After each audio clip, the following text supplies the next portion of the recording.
Hello everyone, Andrew here with another video in the series of beating breast cancer naturally. In this video, I would like to talk to you about supplements that help you recover from cancer. Right, once again, before we do that, the medical disclaimer. I'm not a doctor. Anything that you find interesting in this video, you need to do your own research. You need to talk to your preferred medical professional, and then you need to make your own decisions from there. So please do that, and also please share this video with anybody who you know that has cancer that may actually benefit from this information. So hit the share button or copy and paste the URL and send it to people.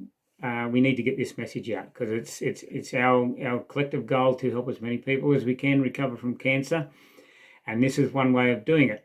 So with all that being said, supplements that may help you recover from cancer, right at the top of the list is turmeric and black pepper. Now you need to take turmeric and black pepper together. Turmeric is very, very anti-inflammatory, anti-cancer, and it's a cell builder. Now, cancer by definition creates inflammation in the body. So anything that is an anti-inflammatory has got to help that. You need to be taking the turmeric with black pepper because the pepperine in pepper helps the body absorb the turmeric, so you get a whole lot more bang for your buck by including black pepper. If you're mixing it yourself, not buying the two mixed in supplement form, you would want to have approximately 2/3 turmeric powder to 1/3 black pepper powder.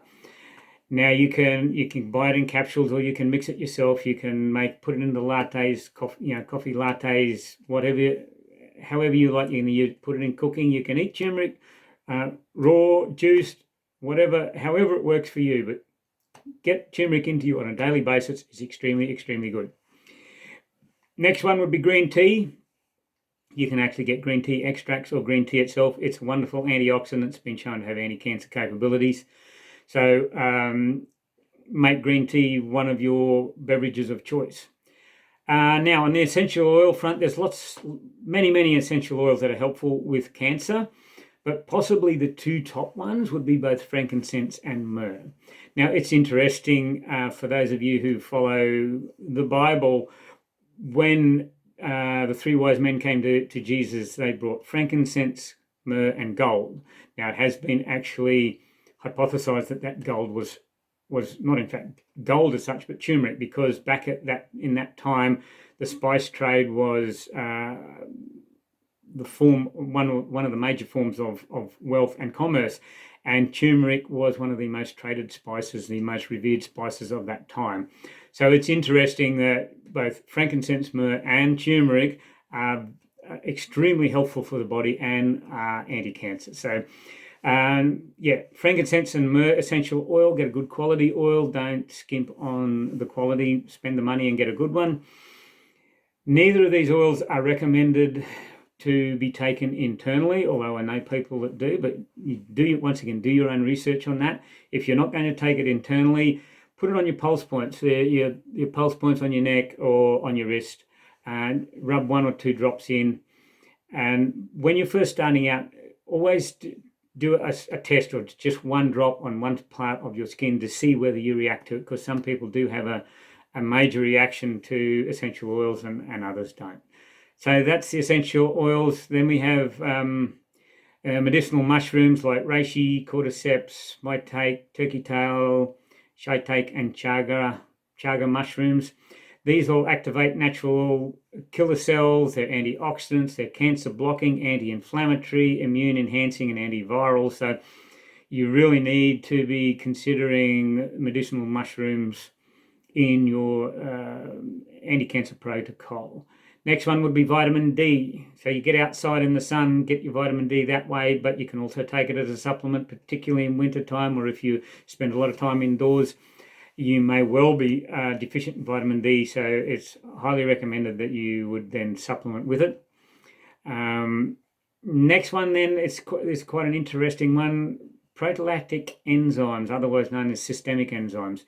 Now, as part of the inflammation response within the body, which is oftentimes caused by cancer, the body forms a protein called fibrin, which it's a scar tissue. So it's an internal scar tissue. Now, excess fibrine is essential, but excess fibrine can build up in the body, and then the body doesn't have the resources to dissolve and remove it, particularly as you age, because the older you are, the less enzymes is produced by your pancreas. So the older you are, the more you need to consider supplementing with the systemic or proteolactic enzymes. So buy them as a supplement. You need to take them in between meals, because if you take them with a meal, being an enzyme, they break down proteins. And any proteins that are in your stomach on the way through, they will break down those proteins, but they're used up, so they're not absorbed into the body. You want them to get into the bloodstream. You want them to circulate through the body and to start breaking down that fibrine and other unwanted proteins in the body.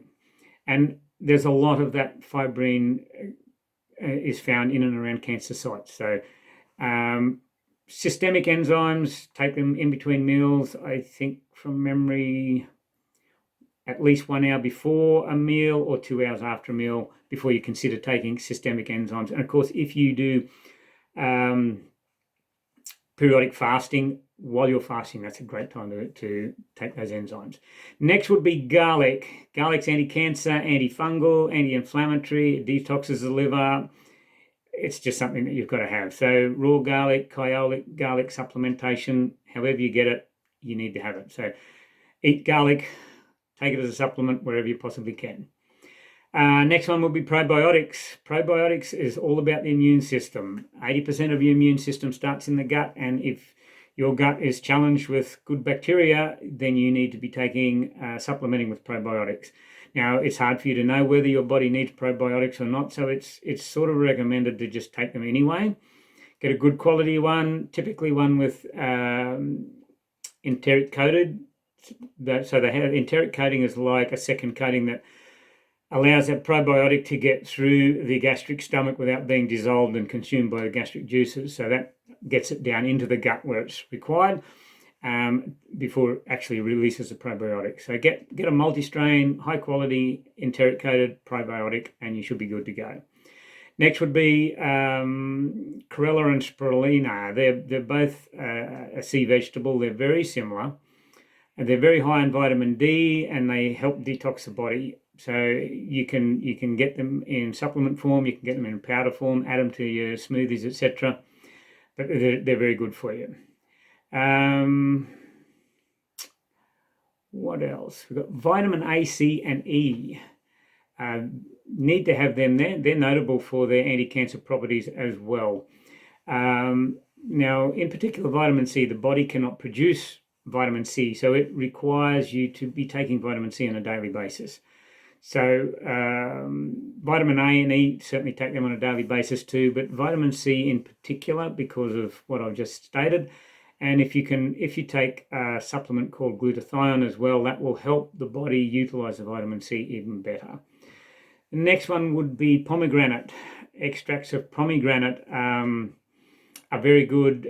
They're an antimicrobial thing, and the studies have shown that extract of pomegranate has a lot of benefits in fighting cancer. So there's just a few supplements. Of course, there's many of them. I haven't, for instance, even mentioned CBD oil, so perhaps I better mention that one now. You have several different cannabis oils. The two main ones are CBD and THC oil. The CBD oil will not give you a high, whereas the THC will. There's various different ways of taking it. If you don't want to be taking it orally, you can get it in suppositories, etc. It's entirely up to you how you take it. But there's a lot of studies and a lot of anecdotal evidence showing that cannabis oil is very, very helpful for cancers. I have typically found that a mix of the two, a blend of the two, works the best. But there's some cancers prefer CBD oil, or sorry, they don't prefer it. They have a negative reaction to CBD oil, and not so much to the THC. And some cancers the other way around, so they have more of a negative reaction to the THC. So You've got to kind of mix and match that one, work out what works for you. Maybe in another video I will talk about how you can use some kinesiology techniques to try and determine what is going to work best for your body. And that's about it for this video. As I always say, please share this video. It should be a collective goal to get this message out to as many people suffering from cancer and recovering from cancer, to get that out to as many people as possible. So share this message far and wide. Hit the share button, copy the link, send it to people, anyone you think may benefit from it. And hopefully we'll be able to impact a lot of people all around the world. And that's it for this video. Have a wonderful day wherever you are in the world, and stay positive, and I'll see you in the next video.